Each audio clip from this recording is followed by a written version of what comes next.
Yo, what's going on, YouTube? Welcome back to J3 Entertainment. You guys know what time it is. Man, I'm ready to get into the spoiler for Loki Season 1. You damn right. Let's get up in this, man. Yes, sir. Me and Ronan, after we did the reaction, we was like, yo, let's just go ahead and rest because we was already tired, but we had to come together for you guys. And we're here today. For you guys. Yes. For those out there that don't know how we review movies and TV shows, we spoil everything because we don't like to hide and not say what we want to say. Nah, so there's spoilers all in this review. So if you have not watched Loki, yes, at least go back and watch our reactions. It's 6 of them. Binge them. You'll get right through them. It's perfect. Because we got many reactions. Oh, yeah. So you'll fly through it in a breeze. Trust me. And we like to talk about the good, the bad. And since we're doing TV shows, favorite scenes. Mm-hmm. And then give a grade. Boom. Yeah. So, Ronan, where we going first? Let's start with the bad. Okay, since we're going bad, Ronan, what we got that's bad? So I believe that this show is going to rub people the wrong way when you talk about anthology because people are so used to naturally moving forward in the universe and phase. Mm-hmm. They don't understand the history of going back and exploring the past, present, and future.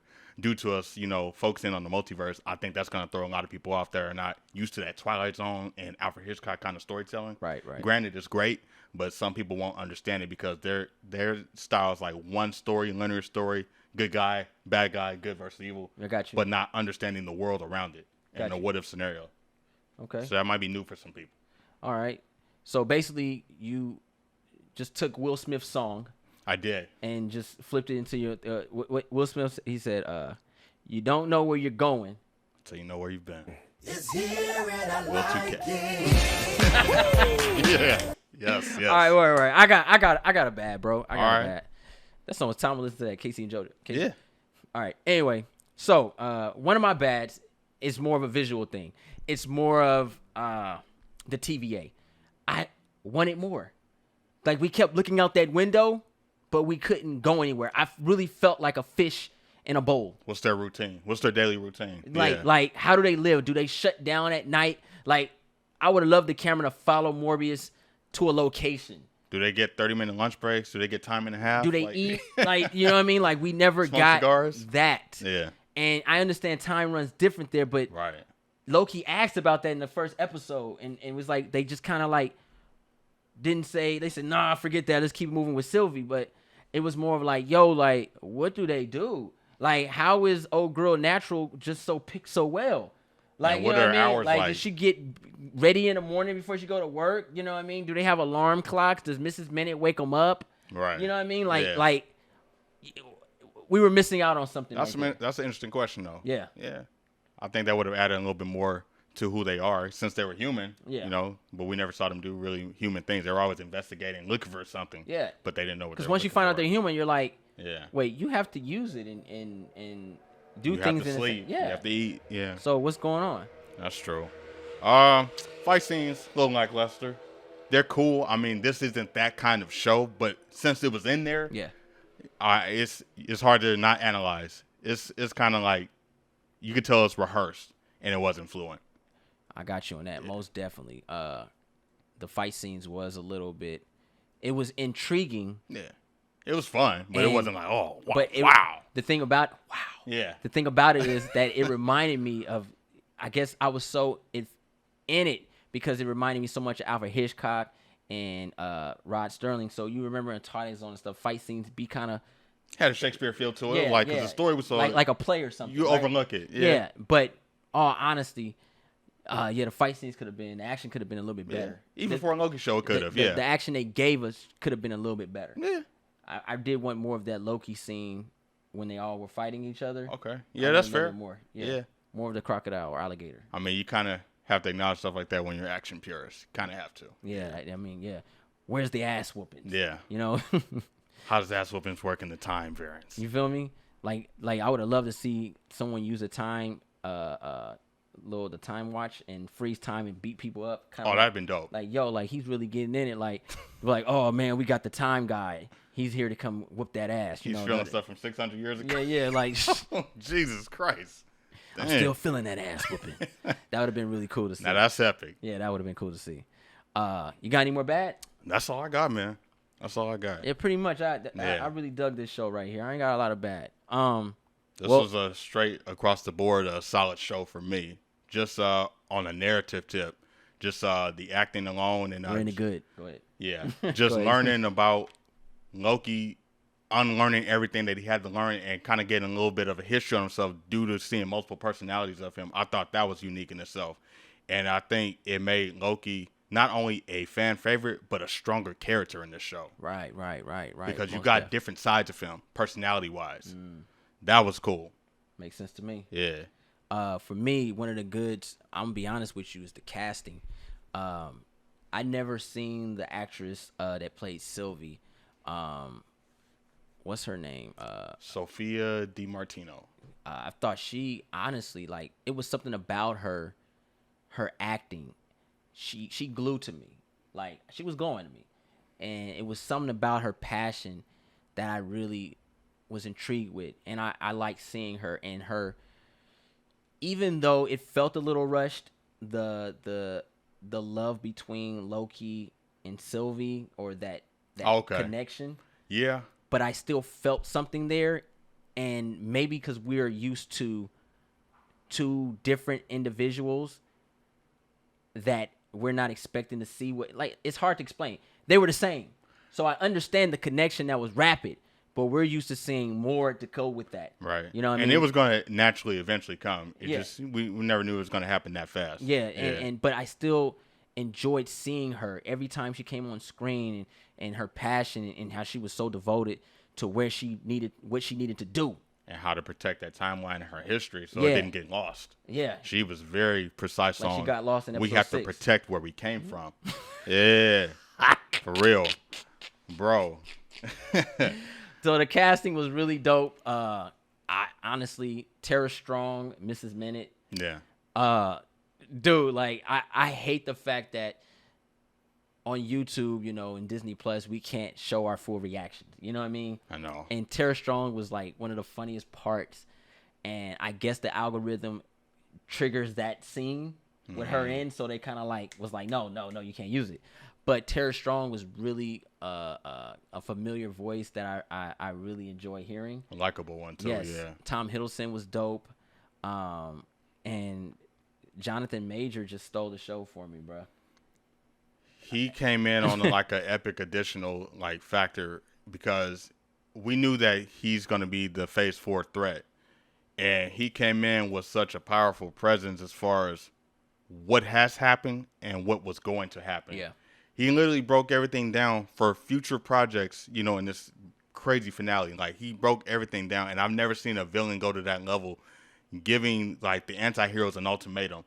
We're all villains here. Yeah, well, I'll leave it up to you, but just remember, what choice you make is gonna, change the fate again. And the decision ended up in Loki's hands again. First time it was about power, but he started to see other aspects of what was happening. He's like, wait a minute, I really don't know any of this stuff that's going on. So since I'm relearning, why don't we just take control ourselves and then rule together? That option was given. So it was like, wait a minute, and then the other Loki was like, nah, we got to take it. So it's like red pill, blue pill, Matrix situation. Oh yes, and that right there, my friend, is what we call dope acting. Because I believed every bit of it. I was there. I was the dust. How are you likable, and then in the future you're gonna be hated? That's an epic skill, and that was a great acting. Bro, that fool said there's more to come. I'll see you soon. As he was dying, bro, that was already scary to me. He came from the 31st century, bro. Yeah. Woo, that was hot. I said it in a reaction too, man. We got the nice one on television. Yeah, we got the threat coming in the cinematic world. I was like, he finna be. That was smart, man. I'll speak more of Jonathan Major and the rest of them, but what else you got that's good, bro? I think this show also does a great job of making Loki empathetic, actually feeling something for him. Do we really want that though? No, but it helps because now you're not seeing him as a guy that's a threat to the Avengers. Got you. We're understanding him, and this is what Marvel does well. They let you see the psyche of different people. So now it's about beliefs and righteous and who you want to follow. Because I also said this in the reaction too. Beliefs and ideologies are going to tear people apart, and it's going to start this whole new world again. Because I think the multiverse was an accidental situation after the blip had happened. Yeah. So the world has changed. Yeah, yeah. And now everybody's thinking this differently because you got heroes that not necessarily want to conquer, but they want to feel safe and they want to control and protect. And then you got the vigilantes that want to rule because they know what's happened before. So you got different, ideas clashing. And now we got a multiverse happening. So we got other heroes and other villains coming from other times who also want the same thing. Yeah. That have a different understanding of what's about to happen. So we have a bigger civil war. Like, it's much bigger than that. It's an intergalactic war now. Yeah, intergalactic. And that Beastie Boys is going to be pretty crazy. So I like that this show really opened the door on. Yeah. We think we know what's going on, but we don't. Because now it's going to be even bigger war. Yeah, you speaking truth right there, man. I'll give one more good, man. Obviously, what we speak of these characters and what they have given us, personally, the visuals of this world, I thought was amazing. And all I needed was a little bit more in depth walking around. But I understand it's Disney Plus. But for me, the storytelling, some of the best storytelling I've witnessed in the MCU, right? This right here puts the MCU at a different level in storytelling, because like you said in the beginning, it could be a bad because some people don't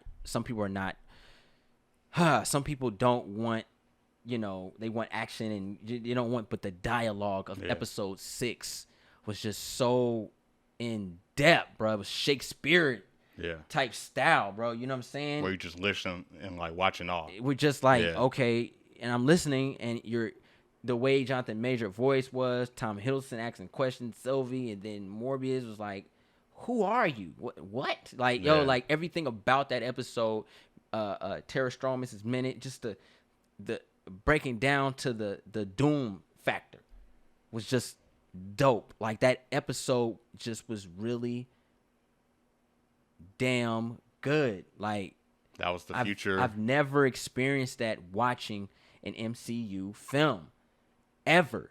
Like, we all have, there's great MCU films, period, and shows. Even Falcon and Winter Soldier, WandaVision, good shows. But it's like, when we had WandaVision, the dialogue was cool.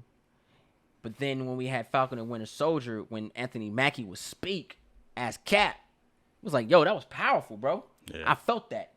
But this one came to a whole nother level of just, he broke a world down and you still felt for him and you understood him. And he was like, hey, look, I'm tired.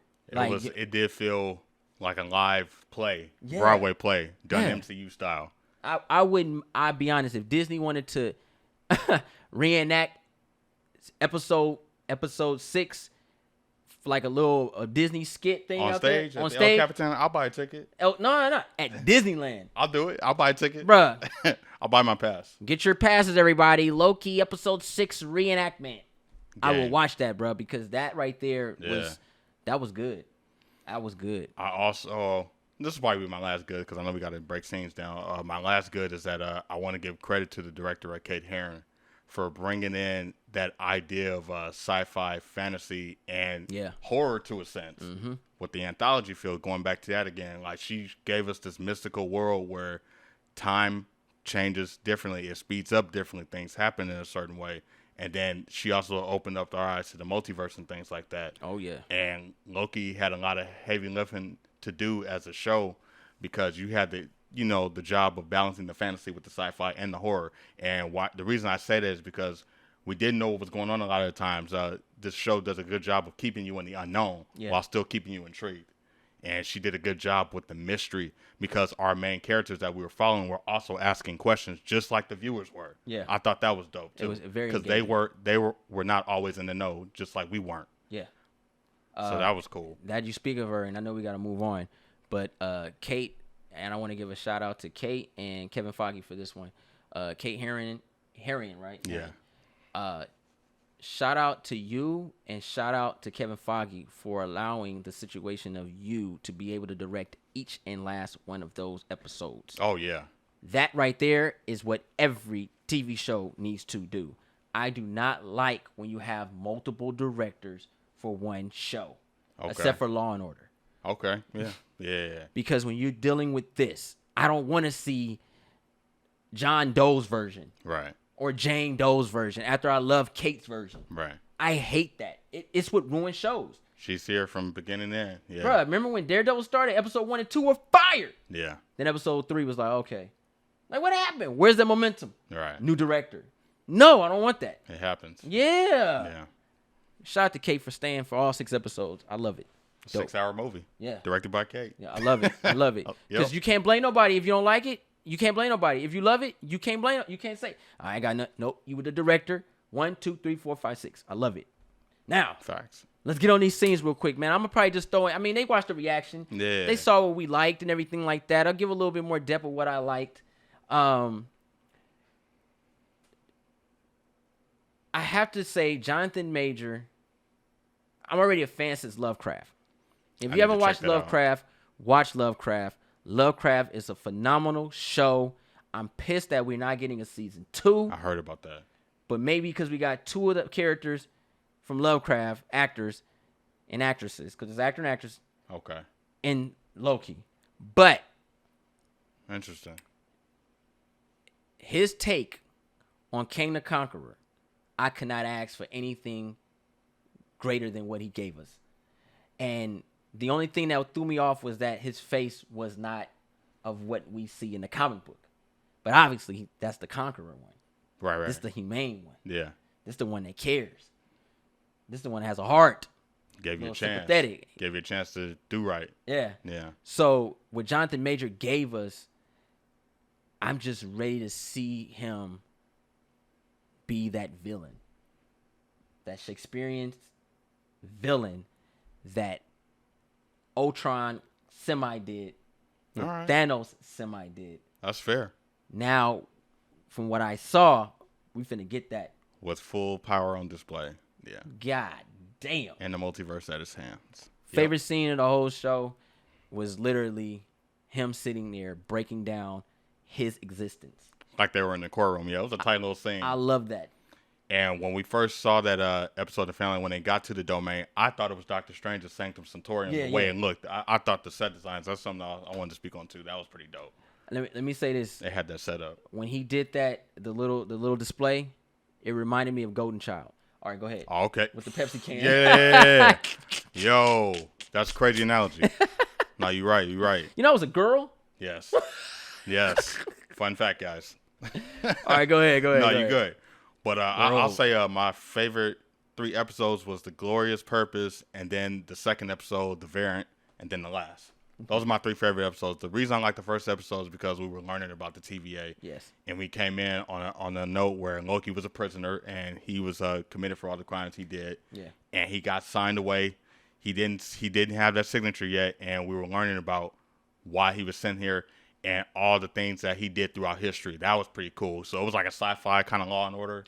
Not to cut you off, but I just thought of it, and sometimes I don't want to forget. But remember in episode 1 when that guy got what's it called when they get the ticket? No, when they get he didn't take his ticket. Yeah, he got zapped. He got zapped, right? Yeah. What if he ends up doing like old girl did on The Mist? We see him at the end of episode 6 in season 2. Like, y'all thought you had me, huh? I'll start busting up laughing. All right, go continue. Yeah, but that's the first episode. That's the reason why I like that one, because we got a history on the TVA and the setup was so great. Yeah. Sci-fi and Law and Order. We got a prisoner coming in, being tried for all the things that he did. Right. And he's here because he's given a second chance to try to fix the timeline. Yeah. But he doesn't understand why they're giving him this chance. So he has to learn all over again. The God of Mischief forgot what he was doing, so he had to unlearn again to protect his timeline and his history, because the other multiple Lokis had other plans. So I thought that was cool. And then we got Owen Wilson coming in, who I thought was a great addition to the show. His introduction was fire too, because he was left out of the loop as well. Woo. He was only doing his job, so he only knew the mission. He never really got an insight on history because he was lied to as well. Yes. So the prophecy kept getting deeper and deeper. And then the second episode, we started to learn about the people that were working in the TVA, the timekeepers, and what they were about. Yes. But they were left out in the unknown too. So I was like, man, this is deep. So each episode in the beginning, we're thrown into these individual people who have zero knowledge as to what's going on. They're only reacting to what they're seeing. Yes. And illusions can make or break anybody. Because if you lose sight of what's going on in your mind, you lose sight of everything. So once you lose those memories, it's a wrap. You're a puppet now. Yeah. I was like, yo, this is deep. So they have to protect everything at all precautions. And then the final episode, we understand how important this multiverse is, because now we have access to everything in the Marvel Universe. And this is something that we've been talking about for a very long time. It's been prolonged, but now it's here. Yeah.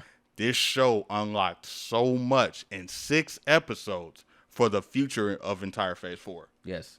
There's so much we could talk about. That's a stamp of approval right there. Yeah, it's that. Honestly, that has to be for another video. Yeah. But this is the last thing I'm saying. We got to give it a grade because we got to get up out of here. Yeah. But overall, I loved every episode. And I loved the last episode the most because I love the dialogue of it. But episode 1 through 6 were the reason why I loved every episode, because this is the show that brought everyone together to try to figure out what the hell the next move is going to be. And I love it because that made the community stronger. You got to talk to new people. You got to hear new theories. Yeah. You had fun with the show. I love that no one knew what was going to happen. We had ideas of who was going to show up, but we did not know how we were going to get there. And thank you, Disney, for that. I need more shows like that to keep people off their toes. And I love the fact that you guys dropped the episodes every week, so we didn't have none of those dumb weirdos to go spoil the show for everybody because they want to binge watch it one time and then tell the whole thing. I love the fact that we got a chance to really go out and just explore.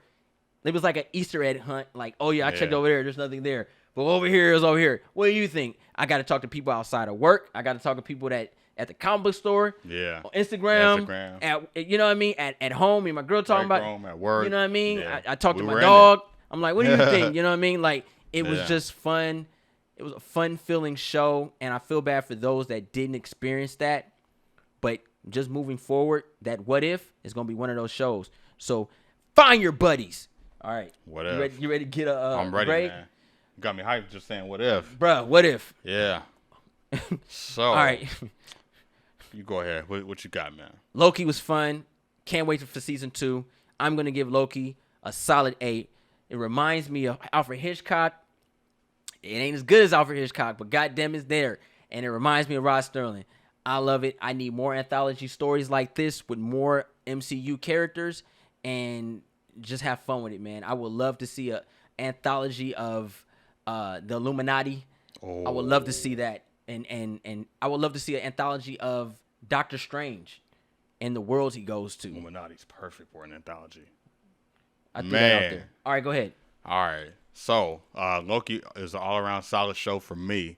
I like the execution of bringing the horror, the supernatural horror with the fantasy and the sci-fi. 3 of my big genres right there, especially for stuff like this. Yeah. The acting also brings it home for me. I think it was a different pace for MCU, whether we talk about movies or TV, because it was more on a Shakespearean level. I was more wrapped up in the characters and the drama and being an unknown and trying to figure things out. Yeah. And this show has a heck of a mystery factor to it, because I was asking questions every time. I did not know everything, and it felt good to not know everything. And for that, I'm gonna give this show an A+. Woo! Yeah. You heard that, y'all here from J3 Entertainment. If you guys new to the channel, go ahead and push that subscribe button. Thumbs up this video. Don't forget to share. Instagram, Facebook, and Twitter. All the above. Also, follow us on Instagram and Twitter. I'm J3. Ronin Shogun, Ninja Assassin. Power. Went through a tree. Yep. And we out.